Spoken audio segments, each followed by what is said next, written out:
Hello ಸ್ನೇಹಿತರೆ, ನಮಸ್ಕಾರ. ನಿಮ್ಮೆಲ್ಲರಿಗೂ ಮತ್ತೊಮ್ಮೆ ನಮ್ಮ T5 ಕನ್ನಡ ನ್ಯೂಸ್ಗೆ ಸ್ವಾಗತ.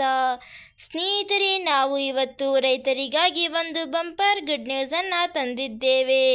ಹೌದು ಸ್ನೇಹಿತರೆ, ಆ ಒಂದು ಸುದ್ದಿ ಏನೆಂದು ತಿಳಿಯಲು ಈ ಒಂದು ವಿಡಿಯೋವನ್ನು ಸಂಪೂರ್ಣವಾಗಿ ನೋಡಿ. ಅದಕ್ಕೂ ಮುನ್ನ ನೀವು ಇನ್ನೂ ಆದರೂ ನಮ್ಮ ಚಾನಲ್ಗೆ ಸಬ್ಸ್ಕ್ರೈಬ್ ಮಾಡಿಲ್ಲವೆಂದರೆ ಈ ಕೂಡಲೇ ಸಬ್ಸ್ಕ್ರೈಬ್ ಮಾಡಿ. ಹಾಗಾದರೆ ಆ ಒಂದು ಮಾಹಿತಿ ಏನೆಂದು ಈ ಒಂದು ವಿಡಿಯೋದಲ್ಲಿ ತಿಳಿಯೋಣ. ಪ್ರಸ್ತುತ ಸಾಲಿನ ಕರ್ನಾಟಕ ರೈತ ಸುರಕ್ಷಾ ಪ್ರಧಾನಮಂತ್ರಿ ಫಸಲ್ ಬಿಮಾ ಯೋಜನೆಯ ಹಿಂಗಾರು ಹಂಗಾಮಿಗೆ ಬೆಳೆ ವಿಮೆಗೆ ನೋಂದಾಯಿಸಿಕೊಳ್ಳಬಹುದಾಗಿದ್ದು, ಮಳೆಯಾಶ್ರಿತ ಜೋಳ ಬೆಳೆಗೆ ವಿಮೆಗೆ ನೋಂದಾಯಿಸಿಕೊಳ್ಳಲು ನವೆಂಬರ್ 15 ಕೊನೆಯ ದಿನವಾಗಿದೆ ಎಂದು ಸಹಾಯಕ ಕೃಷಿ ನಿರ್ದೇಶಕರು ತಿಳಿಸಿದ್ದಾರೆ. ರೈತರಿಗೆ ನೈಸರ್ಗಿಕ ಪ್ರಕೃತಿ ವಿಕೋಪಗಳಿಂದಾಗಿ ಬೆಳೆ ಹಾನಿಯಾಗಿದ್ದರೆ ವಿಮಾ ಯೋಜನೆಯಿಂದ ರೈತರಿಗೆ ಅನುಕೂಲವಾಗಲಿದೆ. ಬೆಳೆ ವಿಮೆಗೆ ಕೊನೆಯ ದಿನವೆಂದರೆ ಜೋಳ ಬೆಳೆಗೆ ನವೆಂಬರ್ 15, ಕುಸುಮೆ ಜೋಳ, ಮೆಕ್ಕೆಜೋಳ, ಸೂರ್ಯಕಾಂತಿ ಬೆಳೆಗಳಿಗೆ ಡಿಸೆಂಬರ್ 16 ಆಗಿದೆ. ಕಡಲೆ ಬೆಳೆಗೆ ಡಿಸೆಂಬರ್ 31.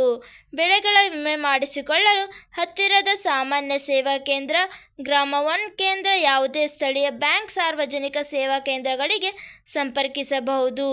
ಹಾಗೂ ಸ್ನೇಹಿತರೆ, ಈ ಒಂದು ವಿಡಿಯೋಲಿ ನಿಮಗೆ ಇನ್ನೊಂದು ಭರ್ಜರಿ ಸುದ್ದಿ ಕೂಡ ಇದೆ. ಅದು ಏನೆಂದರೆ 2024-25ನೇ ಸಾಲಿನ ಮುಂಗಾರು ಹಂಗಾಮಿನಲ್ಲಿ ಭಾರೀ ಮಳೆಯಿಂದಾಗಿ ಬೆಳೆ ಹಾನಿಗೊಳಗಾದ ರೈತರಿಗೆ ಪರಿಹಾರದ ಮೊತ್ತ ಮಂಜೂರಾಗಿದೆ ಎಂದು ಗ್ರಾಮೀಣಾಭಿವೃದ್ಧಿ ಮತ್ತು ಪಂಚಾಯತ್ ರಾಜ್ ಖಾತೆ ಸಚಿವ ಪ್ರಿಯಾಂಕ ಖರ್ಗೆ ತಿಳಿಸಿದ್ದಾರೆ.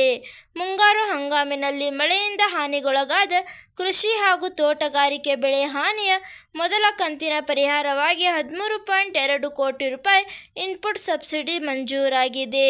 ಪ್ರತಿಯೊಬ್ಬ ರೈತರಿಗೆ 1 ಲಕ್ಷದವರೆಗೆ ಪರಿಹಾರದ ಮೊತ್ತ ಸಿಗಲಿದೆ ಎಂದು ತಿಳಿಸಿದ್ದಾರೆ.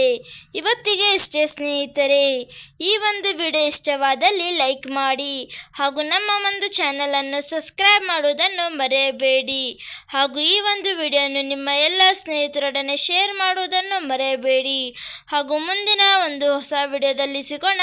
ಅಲ್ಲಿ ತನಕ ಧನ್ಯವಾದಗಳು.